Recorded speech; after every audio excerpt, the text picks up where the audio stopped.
Hello, welcome to Heights Enrichment. I am Brenda. And I'm Ricky. If this is your first time joining us, welcome. And if you're returning, thank you for your support. Today, we decided to come to you with a topic: a couple that prays together stays together. I'm sure you have heard that millions of times. But, you know, as over the years, I've been shocked to find out how many Christian couples, not Christian husband and wife, that don't pray together. And what me and Ricky, we try to do every morning, which we do every morning, before we go into the business of the day, the craziness of the day, we pray together. Amen. Amen. Amen. And that's something that we do need to practice. Amen. To have a successful marriage is to pray together. So we're going to talk about it. We're going to give you some scripture. And I want to say right up front, if you got any comments that you want to make about what we talk about, feel free to do so. This is a channel to where we talk about marriage, where we talk about marital issues and try to give you some basic principles of how to have a successful marriage. And we are passionate about this. We're excited about this. This is not a put on, but this is real here. And so we want to try to pass on some tips to you so that your marriage will be successful as well. This is not a boastful session. We're not here boasting. We're bragging on God and what God has done and what He can do for you as well. Now, anybody that know you and I personally, absolutely, all of our friends, they know this is not a put on. Amen. And even family members that That's know right. us. That's right. We're the same all the time. That's it. What you see is what you get with us, whether it's on camera or not on camera. This is how we are. Amen. Amen. Now, let's go ahead and go into some scripture here. We are in the book of Colossians chapter 4, verse 2 is the first scripture that we're going to go to. Second one is 1 Peter 3 and 7. Okay, Colossians 4 and 2. And it says here, devote yourselves to prayer with an alert mind and a thankful heart. All right, so the scripture here is talking about us devoting ourselves. Be devoted to prayer. And it says with an alert mind. Because if you don't know it, the devil is trying and is out to destroy your marriage and destroy our marriage. That's his job. That's what he's trying to do. So God has given us a remedy. God says that He wants us to devote ourselves, you and I, to devote ourselves to prayer. And it says you got to have an alert mind. The old folks used to say, watch as well as pray. Yes. And they knew what they were talking about. Be diligent, like you said. Be alert. Be watchful. I mean, looking and seeing if the devil try to come between you and your spouse. Because he would do certain things. He will say certain things to try to interrupt and disrupt your marriage and destroy your marriage. It's happening every day. And we don't want you, and we don't want to be a statistic, and we don't want you to be one as well. Because the devil is lurking about trying to destroy. Now, how we defeat this? We devote ourselves to prayer. And it's not just us praying together. We pray one for another as well. We pray together and we pray for one another. You got to be a person of prayer in order for you to be successful. I have something written down here that I want to read to you that the Lord kind of gave to me. He says, prayer is an integral part of the success of marriage.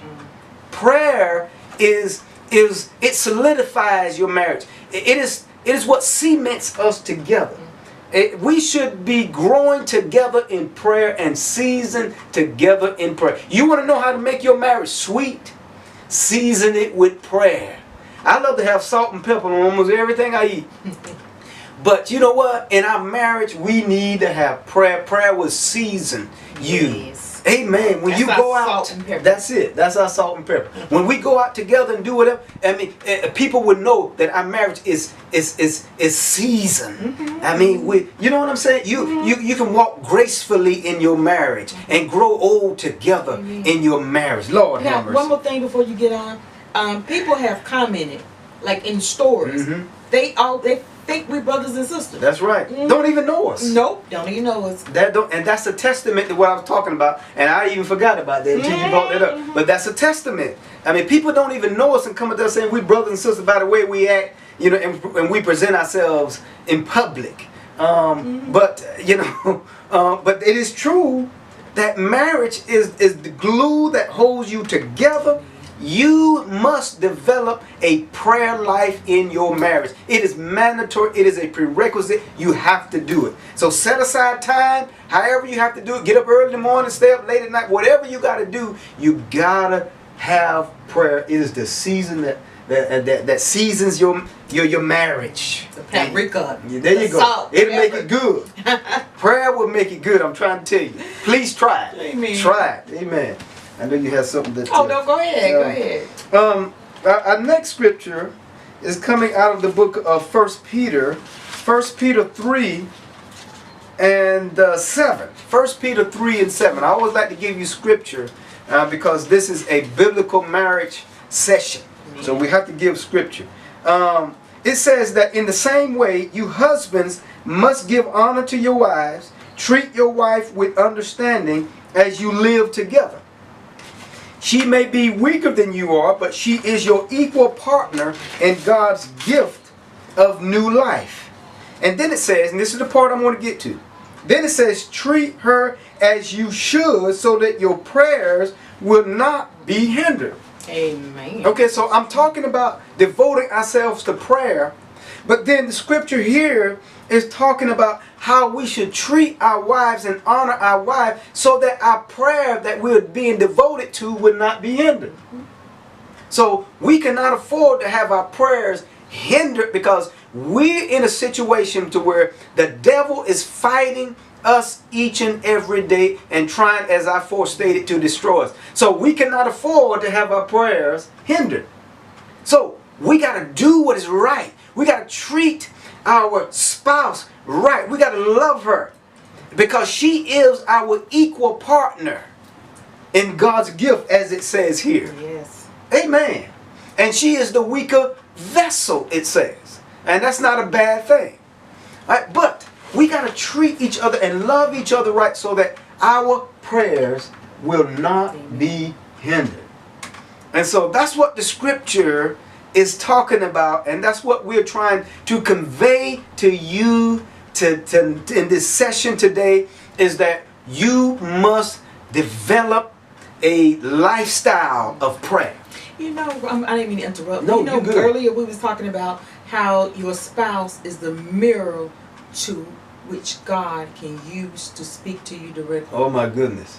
I remember we was talking about that earlier. Yes. Oh my goodness. Now that's very profound. She said that your spouse is the mirror. Mirror. The mirror through which, how you put Which it? God can use. Which God can use to speak directly to you. Oh my goodness. What is that saying? Mirror. That means that, you know what? Sometimes God will use your spouse to speak to you. The mirror.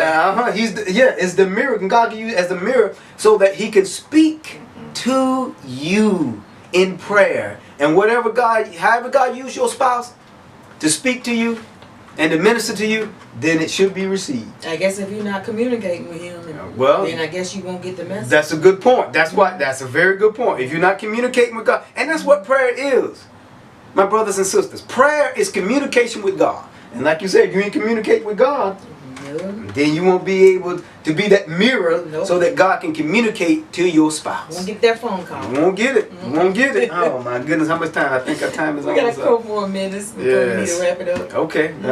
We might have to do a part two. Yeah. Okay. We might have to do a part two. Because we didn't even get into any of the messages. Yes, I know it. So we gotta kind of we want to go ahead and wrap this one up then, so that we may come back with another part two to this because it is important for us to understand how important prayer is to the marriage. All right, go ahead and close this out. As I always like to encourage every married couple to begin praying together, and not only praying together, but for one another.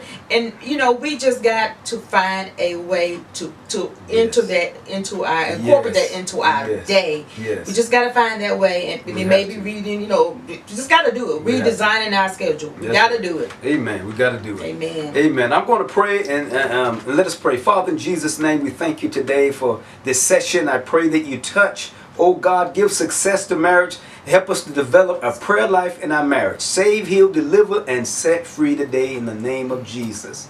Amen. At this time, I want to say thank you to Candace and Lewis out of Memphis, Tennessee. We watch your channel and they have subscribed to us. So we want to thank you for doing so. Amen. Also to Alfreda Council in Fayetteville, North Carolina, and her family. I want to thank you for subscribing and watching our channel. And Nathaniel Mitchell out of Tucson, Arizona, thank you. And to all of you, Yeah. we want to say thank you. And we hope that we've been a blessing to you in these sessions. Amen. Amen. But thank you so much. Amen. And please share it with somebody else. Because if it has been a blessing to you, Amen. it's been a blessing to us to give it to you. Amen. God All bless right. you, and we love you, and thank you. Amen. And hopefully, something we said today that encouraged you. And again, as my husband said, we thank you much for watching and subscribing to our channel. And we see you in the future video. God bless. Amen.